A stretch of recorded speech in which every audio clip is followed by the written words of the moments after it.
Hi friends, welcome to interesting facts. ఈరోజు 3వ శక్తిపీఠమైన శృంఖలాదేవి గురించి మీకు వివరించబోతున్నాను.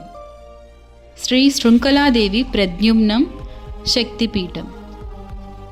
శక్తిపీఠాల్లో కొన్నిటిని గురించి పండితుల్లోనూ చరిత్రకారుల్లోనూ విభేదాలు ఉన్నాయి. ఆ విధంగా విభేదాలు ఉన్న క్షేత్రాల్లో ప్రద్యుమ్నం ప్రధానమైంది. ప్రద్యుమ్నం ఎక్కడ ఉందనే విషయమై వీరిలో ఏకాభిప్రాయం లేదు. ప్రస్తుతం పశ్చిమ బెంగాల్లోని హుగ్లీ జిల్లా ప్రాంతం ప్రద్యుమ్నంగా భావిస్తున్నారు. శృంఖలాదేవి ఆలయం ఎక్కడ ఉండేది సరిగ్గా తెలియడం లేదు గాని కొందరు హుగ్లీ జిల్లాలోని పాండువ అనే గ్రామంలో కొలువుదీరి ఉన్న దేవియే శృంఖలాదేవి అని పేర్కొంటున్నారు. పాండువ కలకత్తా నగరం నుంచి 80 కిలోమీటర్ల దూరంలో ఉంది. అయితే ప్రస్తుతం ఇక్కడ హజ్రత్ షా దర్గా మినార్ మాత్రమే ఉంది.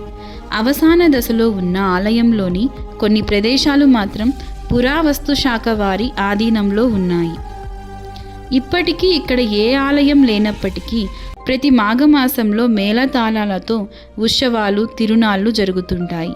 ఒక పేరు గావించిన శక్తిపీఠం ఇలా ఏ ఆదరణకు నోచుకోకపోవడం, ఒక ఆలయం లేకపోవడం మన దౌర్భాగ్యం. స్థల పురాణం. త్రేతాయుగంలో ఋష్యశృంగ మహర్షి శృంఖలాదేవిని ప్రతిష్ఠించినట్లు కథనం.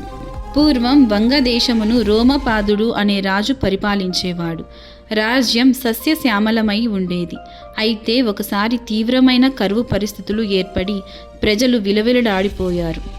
కరువును గురించి తీవ్రమైన ఆలోచనలు చేసిన రోమపాదుడు ఋష్యశృంగుని గురించి విన్నాడు.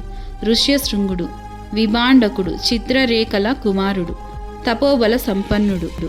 ఆయన ఎక్కడ కాలు మోపితే అక్కడ సస్యశ్యామలమి. ఈ విషయం గురించి విన్న రోమపాదుడు ఋష్యశృంగుని తీసుకువచ్చేందుకు కొందరు యువతులను ఆశ్రమానికి పంపాడు.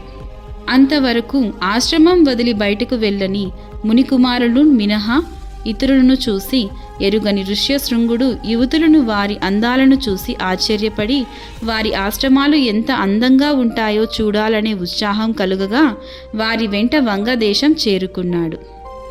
ఋష్యశృంగుడి పాదం మోపడంతోనే కరువు పోయి వర్షాలు కురిసి రాజ్యం సస్యశ్యామలం అయ్యింది.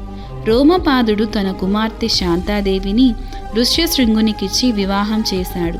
ఈ విధంగా కొంతకాలం వంగదేశంలో గడిపిన ఋష్యశృంగుడు శృంఖలాదేవిని ప్రతిష్ఠించి పూజించినట్లు కథనం.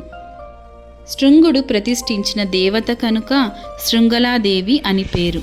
కాలక్రమంలో ఆ పేరు శృంఖలాదేవి అయింది.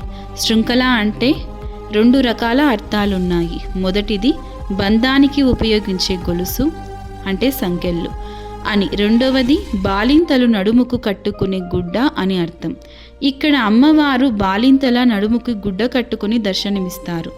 శృంఖలాదేవి భక్తుల సమస్యలు సంకెళ్ళు తొలగించే దేవతగా పేరు పొందింది. సాధారణంగా బాలింతలు నడుముకి గుడ్డ కట్టుకుంటారు. దీనికి బాలింత నడికట్టు అని పేరు.